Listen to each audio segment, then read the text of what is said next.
All right. Hello, everyone. Welcome to the Millennials Are Old podcast. And you know what, Brian? I've been thinking right. I think you and I can both agree, Brian, that we are currently living in the era of the healthiest food of all time. It's not full of The healthiest, microplastics. the most affordable, healthiest, tastiest food. If you get some food in America right now, basically you're getting your money's worth and you're going to be glad you ate it. Exactly. But you know what? It kind of brought me back to the nadir of health consciousness in America, which was about a decade and 20 years ago, fast food, when it was all just garbage bullshit for hogs and heathens. You know what I mean, Brian? Wasn't that shit awful? Definitely didn't eat it every day through most of my 20s. My standard order from KFC was never two double downs and a famous bowl. Exactly. So, you know what, with our current health conscious era, let's go back to the old era of 2000s and 2010s, both healthy and unhealthy fast food, which will be our topic for this week. So, without further ado, let's get into it. But before we get into it, Brian, let's bring back our segment, Cringe Generational Cringe Millennial Moment of the Week. Cringe generational moment of the week. I don't know how that guy sings. I don't know what his Yeah. voice sounds like.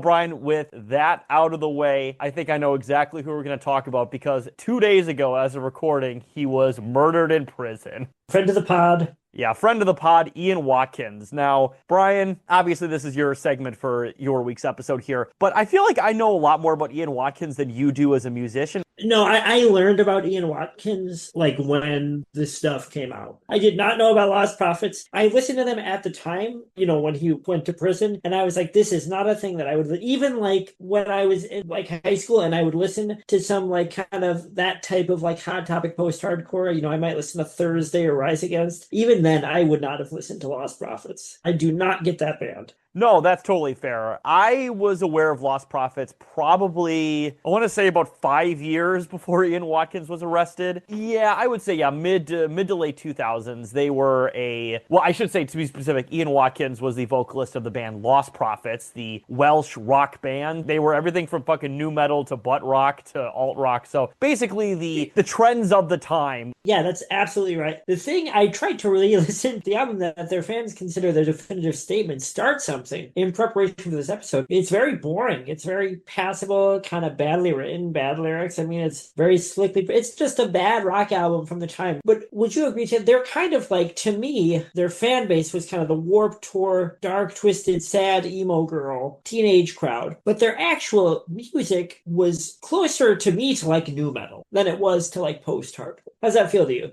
Yes, I would 100% agree with that. They were a band that, I think did have some, I would say, talent and some ideas that could have, Their gotten new them to band more is great. interesting. Yeah, No Devotion. It was sick. Yeah, no, honestly. Talk about Thursday, right? Of course, the vocalist of Jeff Rickley is the vocalist of No Devotion, which is just Lost Prophets with a different singer. Yeah. One who did not commit unspeakable acts. And by the way, unspeakable by Warped Tour band standards. And that should tell you something. I was telling my friend about Watkins, while I was doing research. She hates all this type of music even more than I do. And she said like, oh, like he was like another like Warped Tour, like pop punk, like pervert. And I was like, no, no, no, no. It's some of the worst shit. We don't really do like trigger warnings or content warnings for this show. I don't typically think they're necessary. But I mean, I guess if anyone there has any issues with hearing about, sexual abuse or children in peril, to put it in the broadest as possible, then you might not want to listen to this segment. It's pretty bad. Yeah, so just real quick TLDR, I'm obviously not going to go into all the things that he was ultimately convicted of, but Ian Watkins was maybe the most pernicious sexual predator musician I could possibly think of. Like, arguably R. Kelly. He's R. Kelly, like P. Diddy and like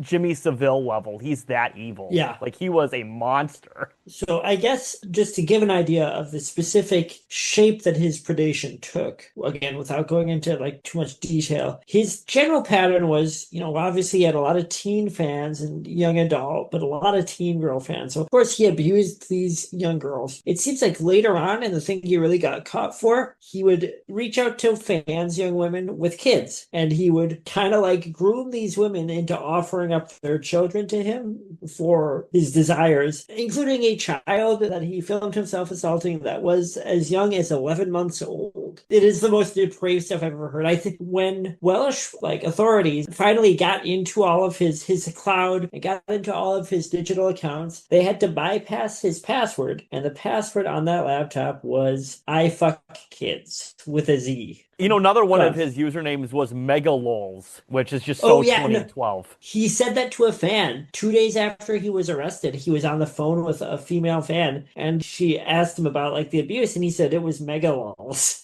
Yeah, not great. And by the way, at the time, obviously all this shit is horrible. He was 35 when he said that. 35 in 2012. So it's my impression of him saying megalols, right? It's him trying to talk like he thought someone younger than him would talk in 2012, right? And he's already about 8 years behind saying lols. Yeah, it's very groomer core, which is objectively what he was and what he did. But no, he did all these things. He was convicted of it. He got 29 years in prison in the UK. He somehow made it through almost half of his sentence, which is crazy. But he was taken hostage about 2 years ago before he was murdered. And he was stabbed multiple times. He, at one point, smuggled a cell phone in his ass. And he got 10 additional months in prison for that, which, who the fuck knows what the reason behind that was. Maybe it was to groom even more women who have children, I guess. That's probably a distinct possibility. But well, no, what else is he going to do in there? No, exactly. And, from what I had read, that basically the only thing he really did in prison was just avoid being murdered and attempting to groom women on the outside. And I think basically trying to get outside visits to see his dying mother. And that's what he spent the last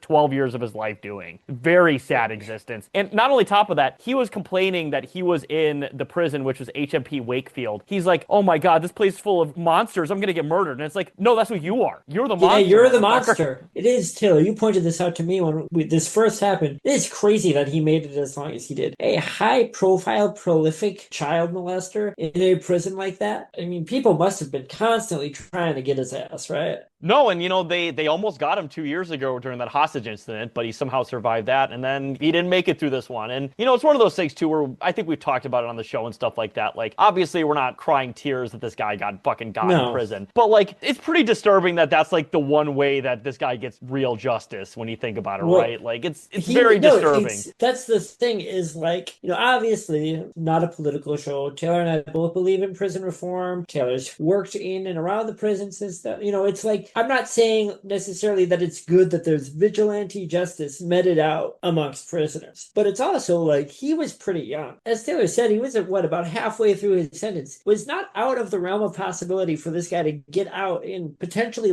his mid-50s, Yeah, no, and exactly. Really, he got 29 years. Yeah, you could have gotten out in his mid to early 60s. Should someone that rapes a baby be able to get out in midlife and just live a life? Should people be allowed to do that? I would say no. Yeah, it's one of those things where there's just some crimes that are so heinous and antisocial that there's no way they could ever be safe out in public. Serial killers, for example. There's no hope for reform. Serial killers, that level of sexual predation against children, serial rapists, those people are just not safe to be out in public, and that's just the reality. It's compulsive, and it's not a singular crime of violence that can happen. Even pretty bad violent crimes can happen because of circumstance or because of how someone is socialized. And I'm pretty pro-reform, but it's how do you reform Ian Watkins? He was in his 30s when he did the worst things that he did. He was grown, Yeah, he was grown. He had years and years and years of getting away with predation just because of his wealth and fame. And there's just no rehabilitating that. There just isn't. And like I said, the fact that there were reports of him trying to still,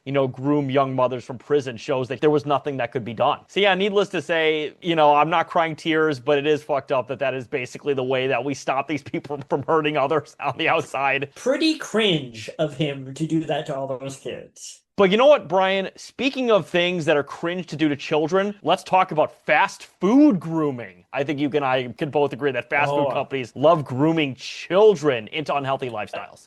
Part of, and I'm not saying this in a moralistic way, I think people, millennials, older millennials, can basically say that probably the way that we were advertised to by food companies, fast food, but also, daytime snack food and things like that, probably is one of the, definitive, how we relate to food and to nutrition is probably defined by what our early experiences with advertising were. And mine were not good. I watched a lot of TV in the daytime, Taylor. No, absolutely. So, we talked about 2000 to 2010 fast food, and, you and I both wanted to cover the healthy and unhealthy fast food because there were internal wars from all fast food Right. restaurants and even against each other in regards to who was either the healthiest or unhealthiest or which one was worth more, which one was worth less. And I think you and I could both agree that ultimately the loser was the quote unquote healthy fast food. That trend did not last very long. It's interesting for a few reasons. So we have on this show, long in the past, we talked about Super Size Me. We've talked about fast food before. It's interesting, and not to over intellectualize it. So you have this briefly lived struggle for health or healthiness in fast food. Does not really work. It's a gimmick. It is in direct response to Super Size Me, no matter what anyone says. It's in direct response to Super Size Me and to like fat shaming 2000s culture and to like diet culture of the 2000s. It's not just because fast food companies suddenly want kids to be healthier, but after a few years of that, there's almost like this reactionary, vaguely fascist swing towards aggressively unhealthy food. I know that sounds like I'm making a joke, but I'm kind of serious. No, absolutely. And of course, like I said, you mentioned the Super Size Me, which you are right, was the beginning of the very short-lived, quote unquote, healthy fast food trend, which, McDonald's tried really pioneering. Obviously, they were the main, well, not victims, obviously, of Super Size Me, but you know what I'm saying? Like, they were the main Yeah. target of Super Size Me. And, they came out with things like the fucking snack wrap and stuff like that. And The they said they were yogurt. going to take out, what was it, trans fats out of there, which, first of all, right, I think that regular and obese trans people should be allowed in fast food restaurants. Okay, I think it's fucking Yeah, disgusting that they're trying to take them out of there.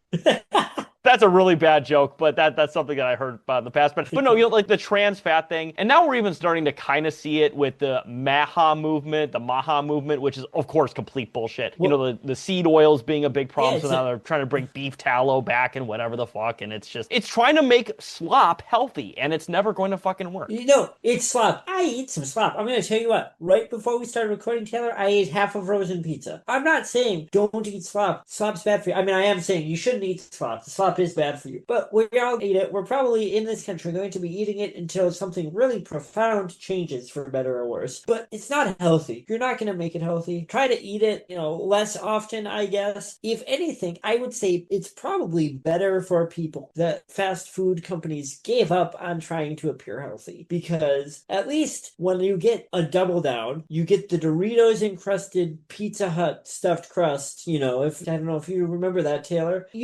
That's unhealthy, right? You can't kid yourself otherwise. If a single parent is in a rush, they might get their kid the fucking snack wrap and yogurt from McDonald's. Because why the fuck wouldn't that be healthy? And that to me is a lot more insidious, right? No, it is. Or also, obviously, with like Happy Meals and like kids' meals, giving like fucking half an apple slice in there, and then you just give them 700 Ooh. calories worth of fucking processed garbage. You know what I mean? Yeah. It's just like there's Yeah. clearly something here that you take the 95% unhealthy, but the 5%, and the parents think it's all healthy because the kid gets half an apple. And it's like, nope, that's not it. That's not it, Chief. I'm sorry. It's trying to incorporate fast food into your diet as a regular healthy option and this is not a judgment thing, it's probably so much worse for you than just accepting that fast food is bad and eating it occasionally. Exactly, yeah. Just like with anything, eating in a fucking moderation. But fast food, we're really like, you can incorporate all meals of the day into a healthy thing. And it's like, no. Sorry, McDonald's, no Burger King. This is garbage. This is no good boy Arby's. treat food. Yeah,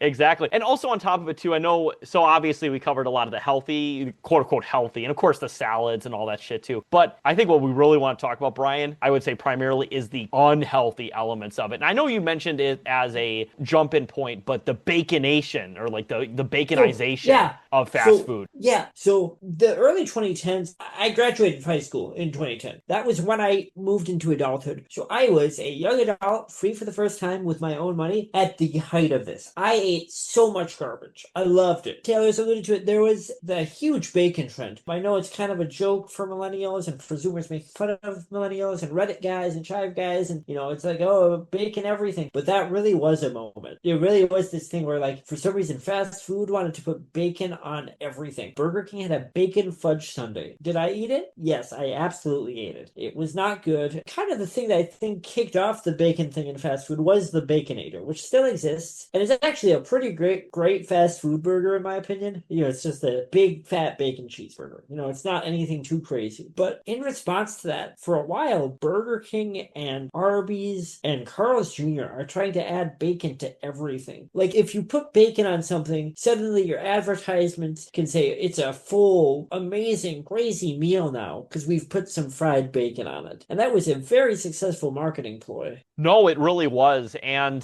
the whole bacon thing, as we talked about, that really started I would say around the time you and I both graduated from high school, very late 2000s, early 2010s. That was one of the big original Reddit jokes. I know Reddit joke is a joke in itself, but you know what I'm saying? The whole narwhal bacon or whatever the fuck. And it was if you're a cool guy, you want bacon flavored vodka. And I did eat some bacon flavored shit at that time. I did have the bacon vodka. Not because I thought it was so good to eat bacon. I was just morbid curiosity. Did not taste good. Another big bacon thing was Epic Mealtime. Did you remember Epic Mealtime, Brian? I remember those fucking dickheads. And they're just bacon. And they would just, and you'll talk about the unhealthy. That was really, I think, the apotheosis of unhealthy slop fast food. They took the extremity, the extreme end of that for sure. The thing is with that, and this is early fucking YouTube influencer thing, is that there were guys that watched Epic Mealtime, and of course, part of it's a joke. Were they like weightlifters, right? They're those pretty big guys, right? But they clearly don't eat like this every day because that would fucking kill you. But also, there's this sort of thing where instead of going, wow, this food is disgusting, my recollection of the guys I knew that watched Epic Mealtime were, boy, these guys are so cool because they eat all this cool food. I wish I could eat that. And the Epic Mealtime thing that I remember, Taylor, is the cheeseburger lasagna. Do you know about this? Oh, yes. I definitely know. And there's so much bacon and Big Macs and whatever the fuck. Now, if the major fast food companies in 2011, 2012 could have joined forces and made that cheeseburger lasagna, they would have done it. The market was such that they could have made money off of that.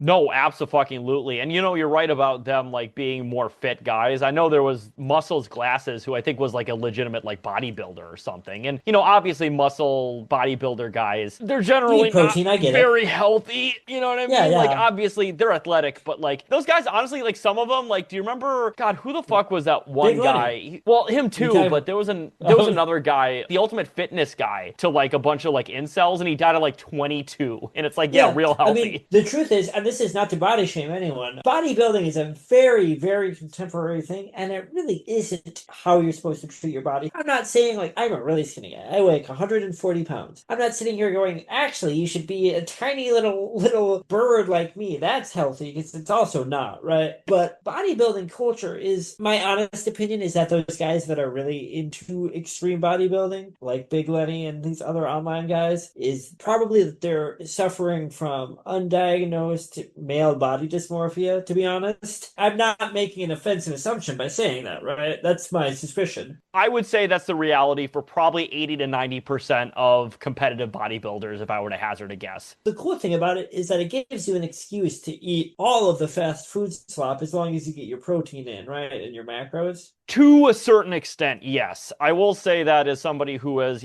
gained a lot of muscle and, healthy weight over the years, but I will say, so there's something called clean bulking and dirty bulking, and you can dirty bulk pretty easily. All it is just eating garbage all the fucking time. And you can generally get fit from that, but oftentimes you'll get more adipose tissue and stuff like that on your gut and your thighs and shit like that. Whereas if you clean bulk, it's generally much more likely you'll get more aesthetically pleasing muscles. Now, I will say if you're just trying to get strong, just basic strong, you don't care about aesthetics, dirty bulking is perfectly fine. But if you want to be aesthetic, it's generally better to do more clean than dirty, if you ask me. I'm glad you clarified, because again, this is something I don't know anything about, but it seems to me that you saw the bodybuilding kind of thing rise kind of in tandem with the weird food thing, then the pendulum swaying the other way. So I'm glad you clarified that. I ate a lot of these weird, extreme, gimmick, unhealthy food. Do you have any favorites from this era that you remember?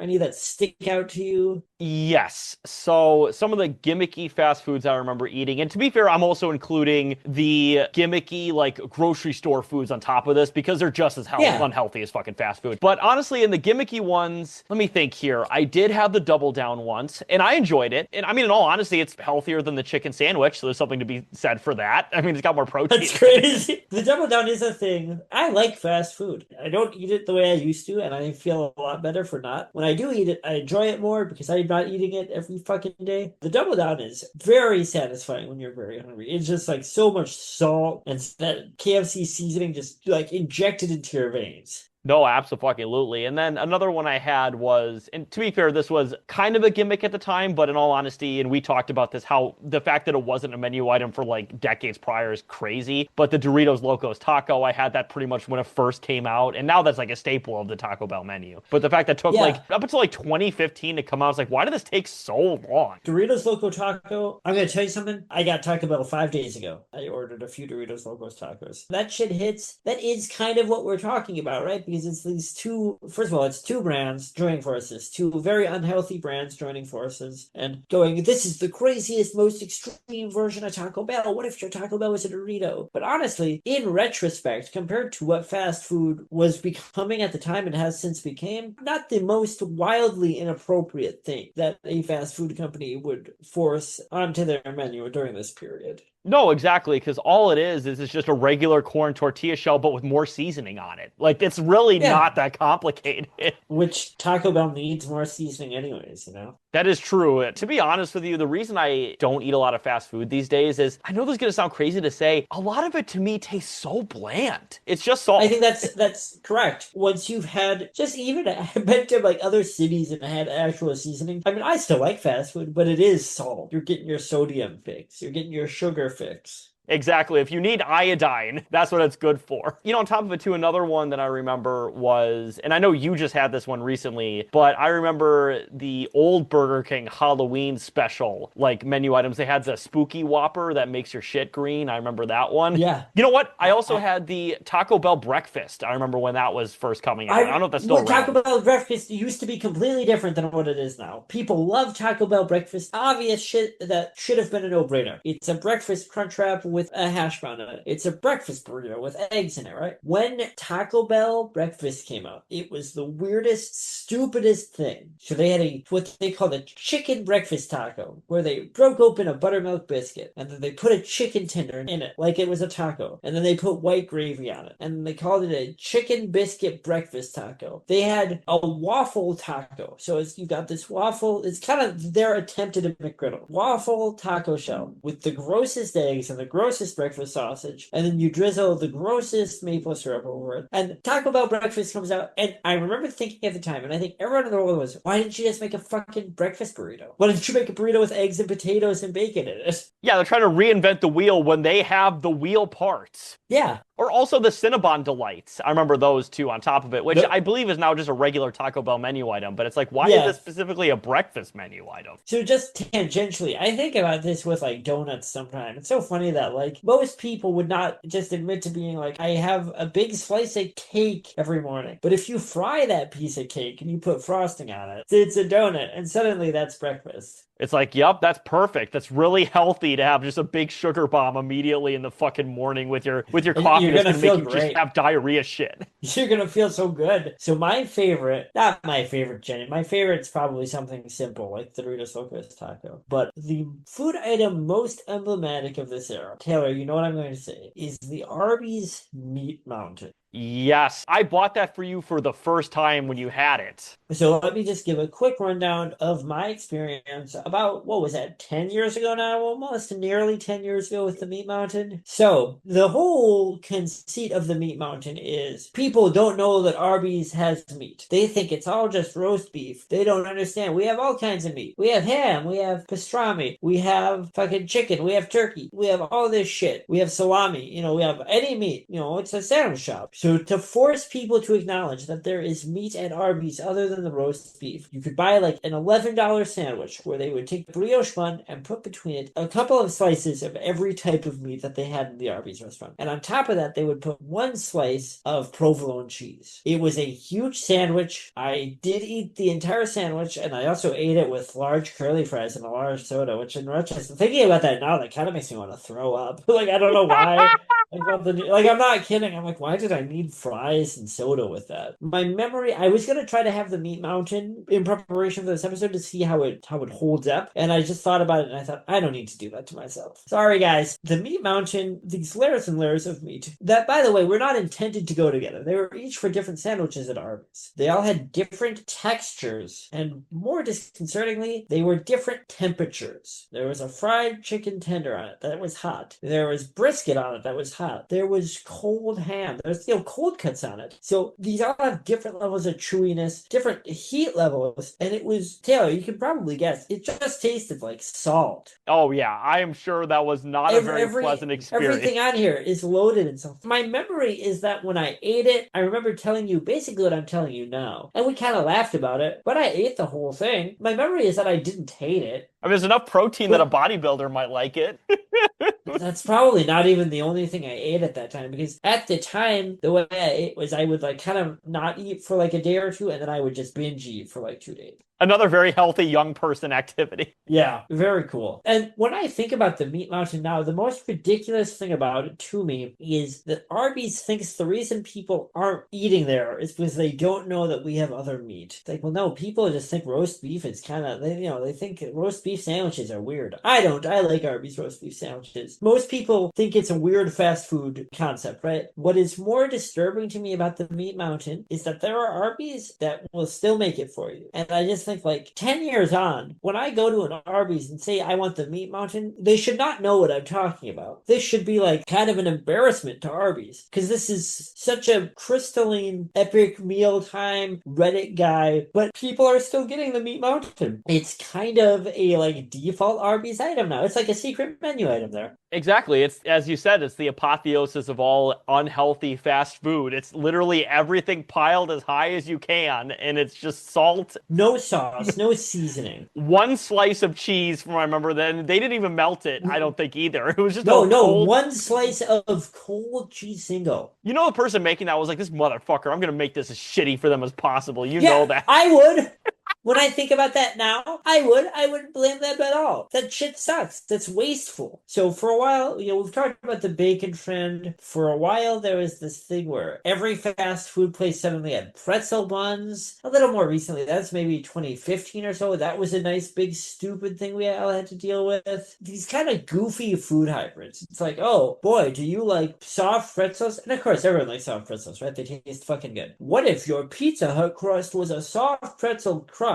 And it was so loaded with salt and just tasted so burnt. And when you ate it, you could go, duh, it's pizza and it's a pretzel. Talked about novelty, right? Another one that I could think of that was the novelty was fucking anything ghost pepper. But of course, it was just regular spice. It wasn't actually like really spicy at all. But they're like the manly men out there that like spice. So we're going to make it ghost pepper cheese. And it's like, this is like jalapeno spicy. This is not that spicy. Yeah, this is not ghost. Well, because if you're going to fucking Burger King, I'm sorry, they're not going to give you like a 5-alarm spice. They're not going to give you something that is half as spicy as like fucking bear mace. They're not going to do that. And they know that if you're at Burger King ordering their spiciest thing, that you don't really want spicy food. I'm sorry. No, yeah, you would go to an ethnic restaurant for that, like Chinese or something, like an actual like Chinese restaurant. That's where you go to the store and get it yourself or something. But you wouldn't go to Burger King or McDonald's and be like, boy, I love flavor. On top of the obviously unhealthy fast food that we've been talking about, right? I also think it's a very interesting trend as of recent, and it's not just specifically to one grocery store, but I would say Walmart has really pioneered this, is the fact that you could basically get almost all of the major fast food brands' foods in your home directly from like the distributors of the fast food menus products at this point. Isn't that interesting? Like you can get Arby's fries and fucking you can get Wendy's chili stuff. Yeah, Wendy's chili. You can get chicken tenders from, Chick-fil-A or fucking Raising Cane's or whatever. You can just go to the store and buy them. It's interesting to me because, and I say this again, as a fan of fast food, I fucking love Wendy's chili. I worked at a Wendy's for like 4 months and I still love Wendy's food. But I've never thought, well, in the grocery store, boy, when I make chili at home, I just wish it could be Wendy's chili. Not because there's anything wrong with Wendy's chili. It's just, I never think like when I'm at home, like, oh, I want some curly fries. I never think like, oh, I need that Arby's. That's a thing you get at that place to me. I'm not passing judgment at all, but do you know what I mean? It's like, no, exactly. Like the stuff you get from the fast food place can be separate from the stuff you buy from the grocery store. Exactly. There is a time and a place for fast food. And ideally, it should be when you're fucking, coming home from work or you're going to work or you're just bored on a fucking weeknight or something. It shouldn't be like, hey, I'm going to make a homemade meal. Let me make it as processed as McDonald's. I guess the thing is, I do buy some canned chilies. I've never bought the canned Wendy's chili. And I'm sure, like, I know Hornell's probably isn't any better, but at least it's not, I don't know, is there something weird about being like, boy, I gotta have those Checkers fries every night? Like, no, you don't. Have some Yeah, other fries. Have no, have normal fries. exactly. And on top of that too, I think we missed the ultimate novelty fast food item. I would argue the very first novelty fast food item, but it's one that keeps coming back again and again. Brian, I'm talking, of course, about the fucking McRib. That was the original novelty fast food item, in Oh my yeah, opinion. people fucking love it. So in general, I think McDonald's is sort of going down in prestige. But for a few years there, people flocked when the McRib came back. They got so fucking excited for it. I think people would like wait in line for the McRib in like the 90s and 2000s. Yes. And on top of it, when I used to eat meat, of course, 'cause I've been a vegetarian now for like fucking 7 years, but I remember having the McRib, and then I remember like being like, this is fine. The hype is weird. But then I would go to gas stations and they would have the McRib too. Like Quick Trip has their own McRib, fucking Speedway has their Yeah. own McRib. It wasn't something that you had to go to McDonald's for anymore. So that definitely lost a lot of its allure. And then I probably had it like 5 times after that, and that's it. Well, so I've had the McRib a couple times. First of all, like I'm like a cheeseburger guy. Like I love cheeseburgers. That's my favorite food in the world. I don't know how many times I've met a cheeseburger I didn't like. When I would have the McRib, I'd be like, okay, that's fine. I think that, it's just a simple sandwich. This very, very sweet barbecue sauce. The pickles and onions are nice because they give a nice kind of acidity that cuts through the barbecue. It's a taste that definitely stands out at McDonald's. And I understand, I think, why people like it so much. It's the same way I understand why some people love the filet of fish, right? Because it does stand out. If you're someone that eats a lot of McDonald's or even just eats a lot of fast food, it's pretty distinct. The other part of it, and I've thought this even as a kid, is when I want barbecue, if I am craving barbecue, do I need to get it from McDonald's? I will fucking house like a 10-piece nugget and a double quarter pounder if I'm hungry. I'm not like saying like my palate is so refined. It's just like, it's the worst barbecue sauce. It is the worst pork you could possibly eat. It is like worse than regular separated meats. Like I think they make that out of like fucking raccoon knuckles. Not good. Should I tell this secret of the McRib why it is limited item? Isn't it because they sell it when pork prices are the lowest? Yes. Yeah. So there is a period of, a few weeks every year where less corporations are buying pork in bulk. So it becomes much cheaper. And during that period, McDonald's prepares to buy a bunch of pork and have the McRib ready. That's the only reason it's a limited item. And the fact that it's a limited item is the only reason that it has such a cult following. If it was a year-round item, no one would give a shit. So that's the It'd be interesting like, thing about the McRib, right? Is that not only is it literally the worst thing you could possibly fucking buy from McDonald's, it's the lowest quality item at McDonald's, which is saying something on a theoretical level. But also they overhype it like crazy, and it's got an entire fan base. Like McDonald's really got their cake and ate it too with that one. Seriously. McDonald's has tried to McRib some other items, Taylor. Do you remember McDonald's brats, which were only in Wisconsin? I do remember that distinctly. Have you ever felt so insulted but by being targeted by a corporation as you were by McDonald's bratwurst? We are in a state where everyone can cook bratwurst. You can get bratwurst anywhere, and people love it. Yeah, I could buy a pack of brats from the deli for like $4 in the 2000s, and my dad would fry them up with relish and mustard, and they'd be the best fucking brats in the world. And they're like, "Oh, you're a big fucking dumbass Packer fan, cheesehead. You'll eat this fucking brat." Brian, you could go to outside of any Menards. You can go outside of a festival and there's a brat stand And get right a outside. fire fucking brat. You can go to any amateur or professional sports team in Wisconsin and get a fucking brat. I mean, Fucking, it's like, go support the Lions Club. They make some fucking brats. They'll make you cheese curds too. You don't have to go to McDonald's for everything. yeah, you could even take a day trip to Sheboygan, otherwise known as the Malibu of the Midwest, and see 3 different fucking sausage factories that make brats. Seriously. Or you could just get everything from McDonald's. So I know we're talking about brats, which are a very salty, pretty processed food. I'm not like, but it's just like fast food needs to have its fingers in everything. And it's like, I've already admitted that I like the burgers and fries. Will you just leave me alone? Quit trying to be healthy. Quit trying to be ridiculous. Quit trying to be mimetic. I've already given you my money. I've given you probably years off my life. I'm going to continue to DoorDash you when I'm having a movie night with friends, even though it's too expensive and it tastes like ass by the time it gets there. Just give me some space,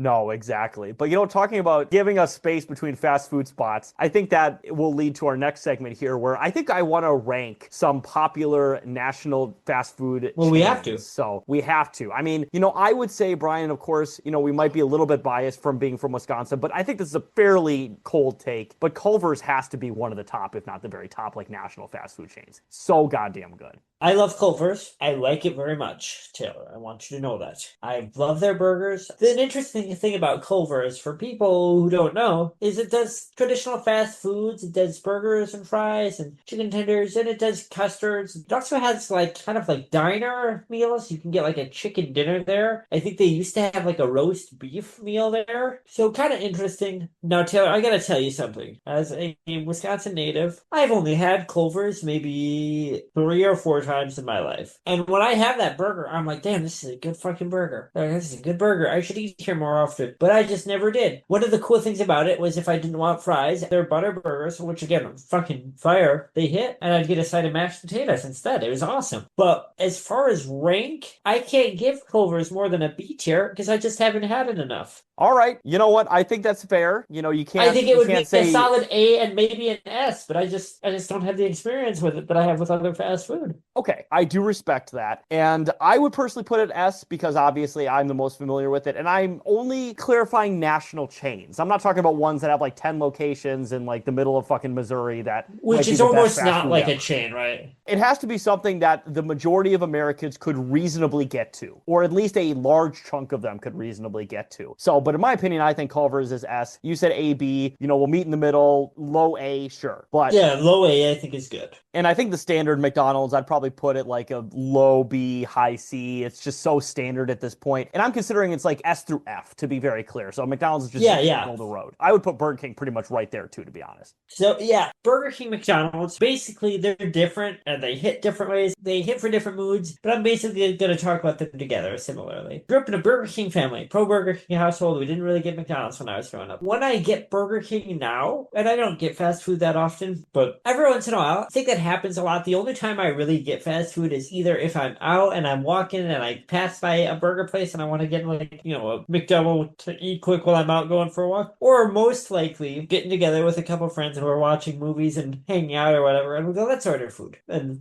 we try different places just to shake it up. When I get Burger King, sometimes it really hits even when you order it. Sometimes it's still pretty good. But sometimes, and I had this experience in preparation for this episode, Burger King is so bad, Taylor. Sometimes in the restaurant it's bad, sometimes when you order it it's bad. I don't know what it is. Sometimes it's so full of sauce, everything's a mess. If I get anything with chicken, I'm never surprised if they're overcooked. Then sometimes it's fine. It was my favorite place growing up. So Burger King, the last couple times, I gotta go for low C when I think about how much it's declined in quality. I think that's a fair ranking. And I also was going to add my personal favorite novelty item from all those fast food places, to be clear too. So just going back to Culver's real quick, I think the Kerner Burger is definitely the biggest novelty because they don't really do novelty. Like Culver's doesn't really do novelty. They have like their base menu and they pretty much keep that pretty consistent. I mean, they have different flavors of the day, which is kind of novelty, but they switch them up around. And custard is one of those things, just like obviously with regular ice cream, that's just so versatile. I don't know how novelty it can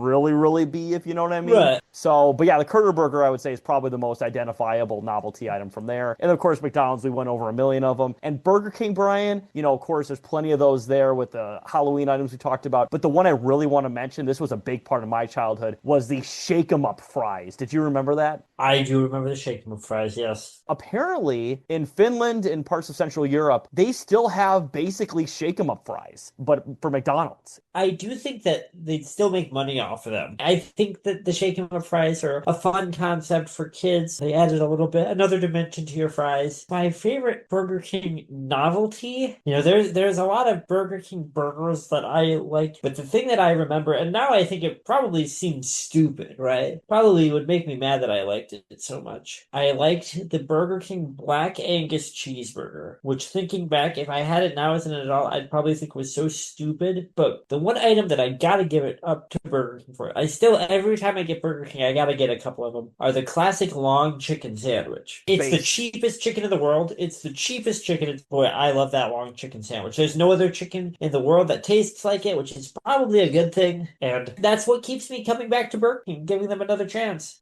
No, absolutely. There's something to be said for that. And then, of course, talk about Taco Bell. I would personally put Taco Bell, I think, just a step above Burger King. I would say it's marginally better than McDonald's, to be honest with you. Taco Bell's S tier for me, dude. It's super versatile, but the other thing is that what's the joke at Taco Bell? They have 8 ingredients and they keep putting them together in different ways. So, it's got this versatility. They have all these different items. Most of them are good. They find little ways to keep the menu interesting, but they all taste like Taco Bell. Taco Bell, nothing else in the world tastes like Taco Bell. Taco Bell does not taste like any Mexican food or Tex-Mex that you will ever have in your life. But if you are in the mood for Taco Bell, nothing hits like Taco Bell. It travels well, so even in the food courier treat delivery system tech hell that we live in, if you are, let's say you're like out drinking or whatever and you want to order some food, probably a safe bet to order Taco Bell. It's probably going to taste pretty much the same when it gets to your house as it tasted in the restaurant. No, that is very true. Yeah, Taco Bell was oddly one of the more like ones that you could eat 30 minutes after you got it, and it wasn't like the most gross, disgusting thing on the planet like most fast food is. That's very interesting. Well, because it's already gross to start with. That is also very true. But also, talk about spicy is that Taco Bell was the first major fast food chain to do spicy with their sauce packets. Yeah, I mean, people still are crazy about the Diablo. I actually don't like the Diablo sauce. I like the hotter ones. I think the Diablo doesn't even taste hot. It just tastes strong, kind of like fake smoky. Yes, I would say my favorite, because out of the 4 spice sauces, I would say my favorites are, I would say probably the third spiciest, I would say is my favorite. Yeah. Second if my stomach isn't doing well, but third I would say is my general favorite. I will do the spiciest on occasion, but I don't really love that one either. And it's Taco Bell, so it's not like it's the most high quality, spiciest. What are you trying to prove, No, exactly. And then the next one, and this one is not as much a national chain. I mean, it's still a national chain, but the international, like, behemoth chain of American fast food, but KFC. KFC is fucking huge. This hurts. Outside of the United States, especially in China. China loves KFC, dude. It's fucking crazy. So where would you put KFC? I'm curious. In my childhood, probably a high A, close to S tier. No, low C, high D. It's absolutely fucking fallen off. And, I was in, as I mentioned, I took a fucking vacation about a month ago. I was in Austria and I went to their KFC. Now, Austria doesn't really have a lot of KFC locations. I think they only have maybe like 2 dozen. But I went to one there and they had a shit ton of vegan options. So, of course, I had to try that. And I will say, Brian, that's cool. It was very cool to try. But I will say, KFC, even in its vegan form, which obviously isn't up to the high standard that their old chicken used to be. And even then, even post Harlan Sanders fucking selling it, he hated it. So imagine how when we loved it, and now it's gotten even worse. It's so bad. I've gotten it a couple times in recent years, and it is always really bad. I would say the sides still hit all right. It's just, first of all, you can't get corn on the cob anymore, as far as I understand it. You know what KFC was the best, in my opinion, is when they had popcorn chicken. KFC popcorn chicken was great. Taylor, do you remember when we were quite young and they still had the KFC lunch buffet? Yes.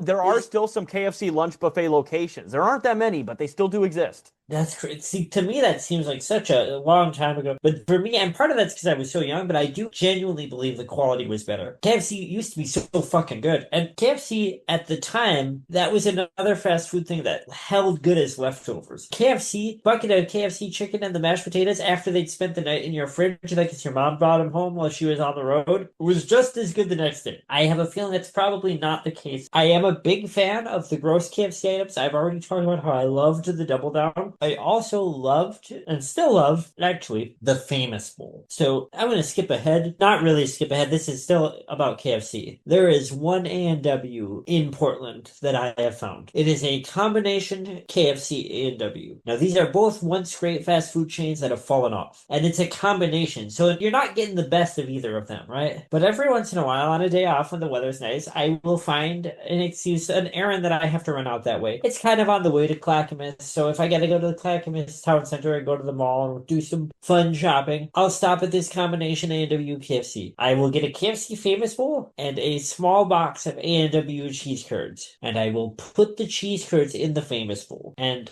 I will eat that, and that's usually all I eat that whole day. I mean, that's enough calories to get you through the day. It is. No, it is for sure. But so the famous bowl I've had fairly recently still hits. But again, it's just a big bowl of salt. Like, how bad could it be? No, exactly. And, talk about more fast food chains. And these are, we're going from basically the biggest to the smallest are the ones I generally want to cover. But, we mentioned Wendy's. Where would you put Wendy's? I'd put them probably like high B, low A. Wendy's is, in terms of quality, it's probably an A. I gotta put it at S. Wendy's is, I think, if you want a cheeseburger, that's the best fast food cheeseburger, excluding maybe something like Culver's, which is a little more regional and has a little bit more care put to it. But in terms of like your big chains, your McDonald's, your Burger King, your Wendy's, your fucking Carl's Jr., I think Wendy's makes as good a cheeseburger as you'll get almost anywhere when it's fresh. Very fair point. And talk about novelty. I think the most infamous novelty is the T-Rex burger. Do you know about the T-Rex burger, Brian? The T-Rex is also called the meat cube, right?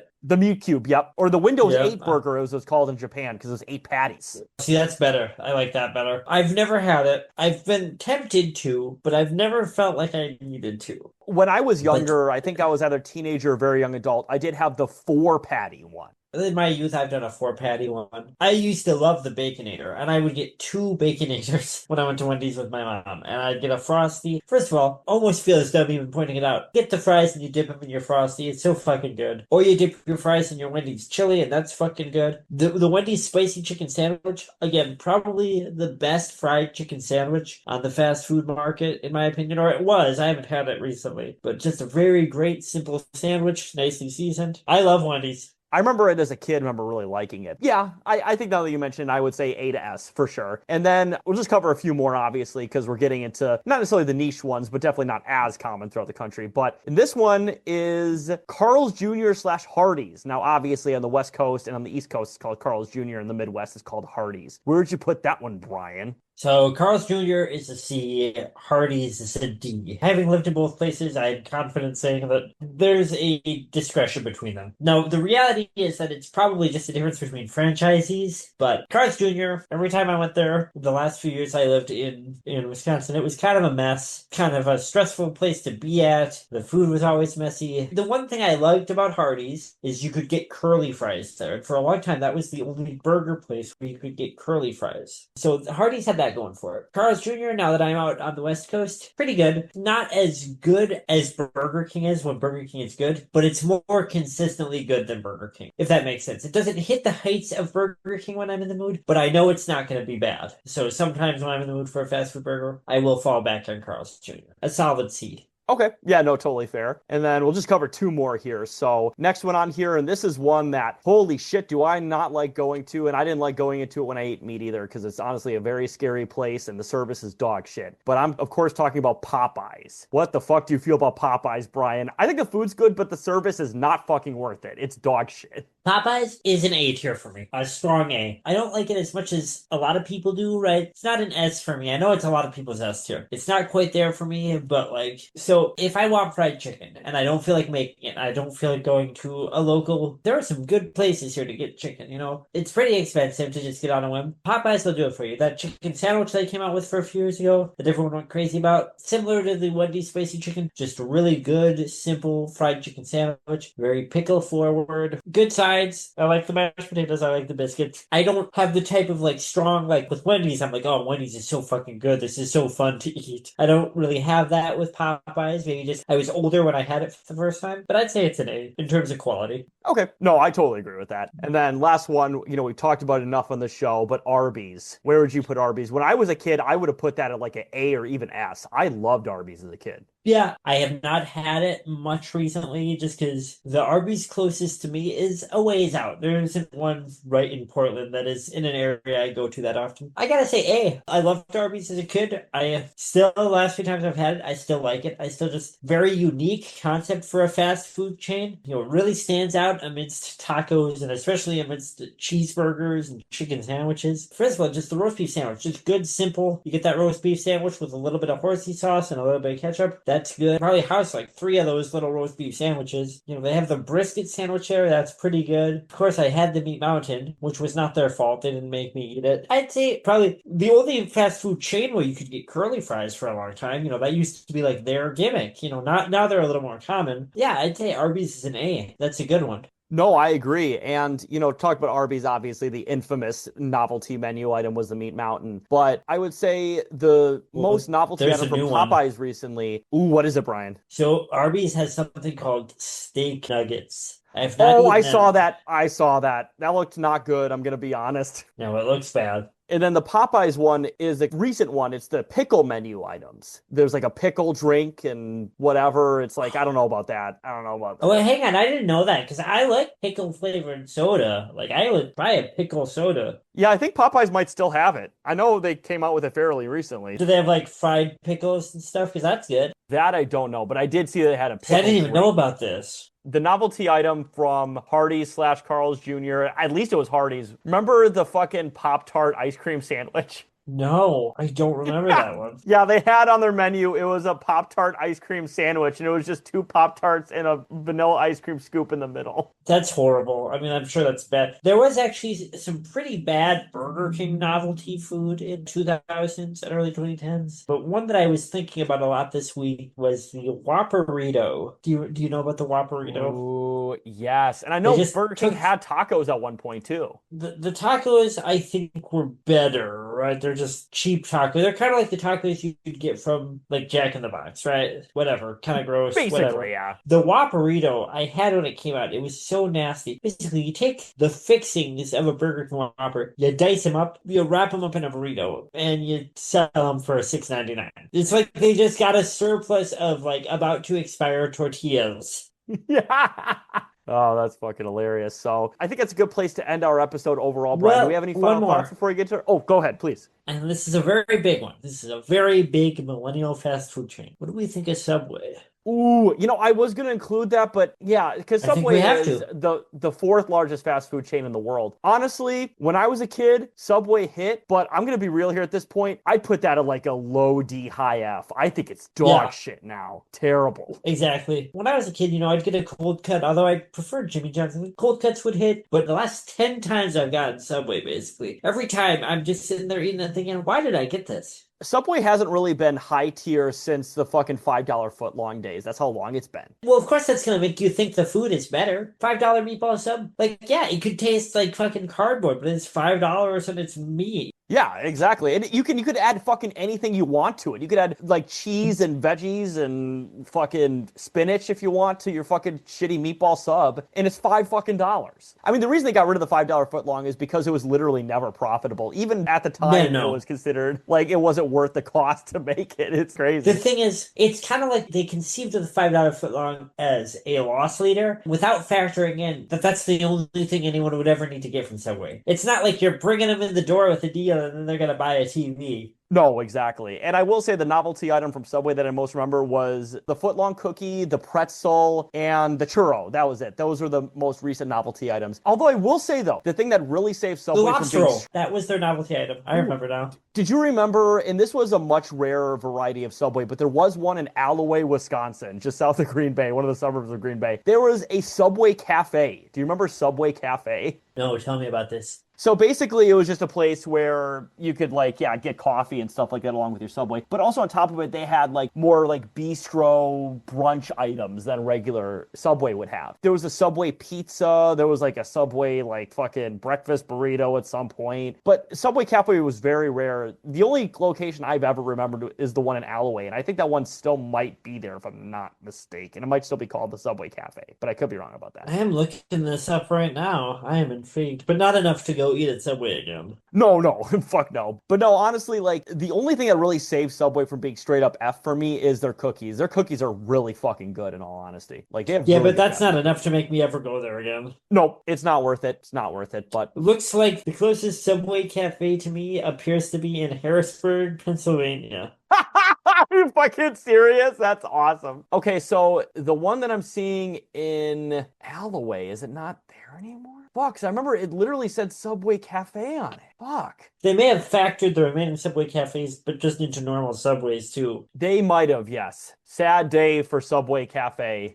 Thing that I hardly remember, to be honest. You're the only one that remembers it. Yeah, exactly. But yes, so I think that's a good place to end our episode on fast food here. Now, do we have any final thoughts? My final thoughts, to reiterate, what we were saying off the top, this is not a judgment of fast food. This is specifically, if you were alive then, I'm assuming you would remember, fast food was very stupid in the 2010s. I actually think it's gotten less stupid now, because we all just order it all the time, and it's just kind of become like another app. But for a while, in the late 2000s, early 2010s, fast food felt threatened. It felt threatened by the changing culture. It felt threatened by Morgan Spurlock, but it felt threatened just by general trends, and sort of recoiled and snapped back. And it was like this moment of like extreme mimetic potential, and fast food trying to say like, well, we're still a dominant force in American culture. We're going to make all this crazy, stupid shit. You're all going to talk about it. You're all going to stuff your faces with it. It really was kind of a last grasp at a sort of relevancy that I do think fast food has lost that kind of big cultural relevancy, but it's gotten something maybe worse now, where, it's just sort of in the background. It's in the background hum of all of our lives. It tastes worse. It's more expensive. It's not fast. And we've all just now accepted that it's gotten worse by every metric in the last 10 years, in the last 15 years. And we've accepted that we're just never going to stop eating it. So it's just a cornerstone of like American culture now. And none of us like it. And we're here reminiscing on the grossest food in the world. We're here looking back fondly on the meat mountain. And I just want to think about kind of what that means. Like, how much longer are we going to keep eating this food? It's going to get worse every 5 years. Every 5 years we could do an episode like this, Taylor, and it'll be worse. And I'll probably still be eating it. I think most of us will. I think that's pretty weird.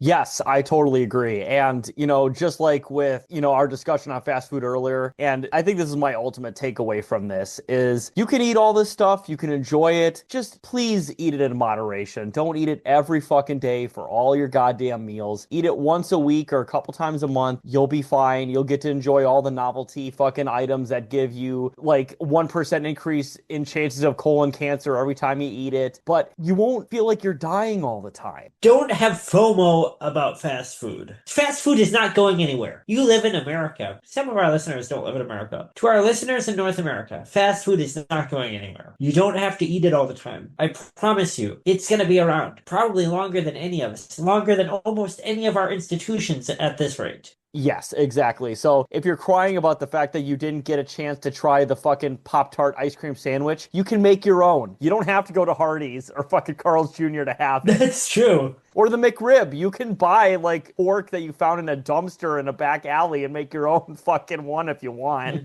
Despite your best efforts, it will probably end up slightly healthier than the McDonald's McRib. Somehow less E. coli too. Yeah. Oh God, but yeah. And like, yeah, it tastes good. It's we all eat it, but it's bad. We talk about with art, right? It's okay to consume and enjoy offensive art, problematic art, whatever. But what's bad is not recognizing or not admitting that something is bad, right? Then you leave yourself kind of delusional to it, and then you leave yourself vulnerable to it. I would say that is in a sense true for like junk food too, right? Like it's okay to eat it, it's okay to like it, and be like, yeah, this tastes pretty good. But you need to like know how bad it is for you as you're eating it. That's the curse you have to live with if you choose to eat a McDouble. You have to know that you're putting it into your body. Yeah, exactly. But yeah, so I think with that out of the way, that ends our episode on novelty fast food, unhealthy, healthy fast food, if you will. So let's get into our pluggables. The thing that is ultimately way healthier than most fast food is our amazing pluggables. So you can follow me at Carlos Chantor on twitter.com. And as well, please subscribe and follow us on both our YouTube and our Spotify channels, where we are uploading every episode simultaneously to both platforms. And as well as always, please donate to the Lucifer and the Father campaign. Of course, our good friends Scott, Shaw, and Robert are creating a fantastic series. They are now closer than ever to making that dream become a reality because they are actively filming episodes. Please support them. They're cool people. They've been great friends of the fucking show. They've always kept us up to date. They've always been willing to reach out to us. They're really cool guys. So please support the show. They're really cool guys. Yeah. We're in touch with Scott, and they're making some really exciting progress on Lucifer and the Father. They've got a lot of really big ideas, and they are actualizing those ideas. And I don't really know how much Sean and Scott want us to say beyond that. I mean, I know we're really excited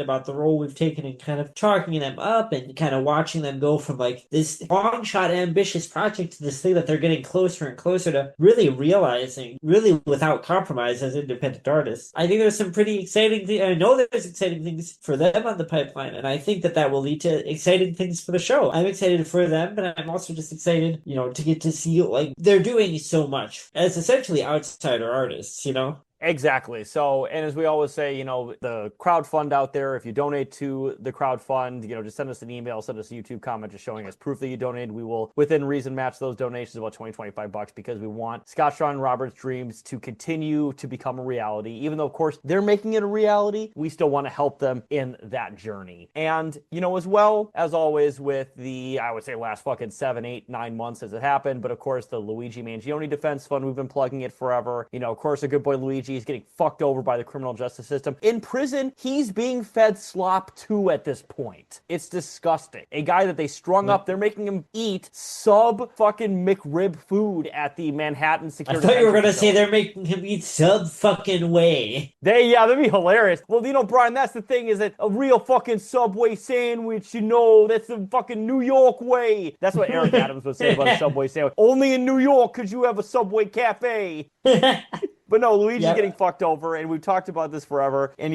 we've plugged the crowdfund, and of course, Brian and I have both donated to the crowdfund. But, just like with the Lucifer and the Father one, if you donate to the campaign of that one, just, send us a YouTube comment, send us an email. We will, within reason, match those donations because we want Luigi to have the best fucking trial possible. Yeah, whatever you can do to show support. By showing support to him, you're showing support to normal people around you. They've plucked out a random guy with no evidence that he's guilty of a very serious crime. They want to kill him. They want him to spend the rest of his life in prison, and they want to execute him if they have their way. That's ultimately what the current administration and the general corporate forces, they're so mad that they're seeing such solidarity for him. They're so mad that so many people have stood up and said, like, hey, this guy is innocent. This is bullshit. That they need to make an example out of him. So it's not about even, like, is Luigi, like, a cool guy or whatever. It's about how mad they are that we are showing support to another just normal person who's being railroaded by the justice system. Exactly. We need to fucking stand up for Luigi, because that's the thing is that when you stand up for people like Luigi who are getting screwed over, you stand up for everybody and making sure that they have the right to due process just as much as anybody fucking else in this country. And Brian, speaking of people that deserve due process and the support of the entire country, we have a Patreon page.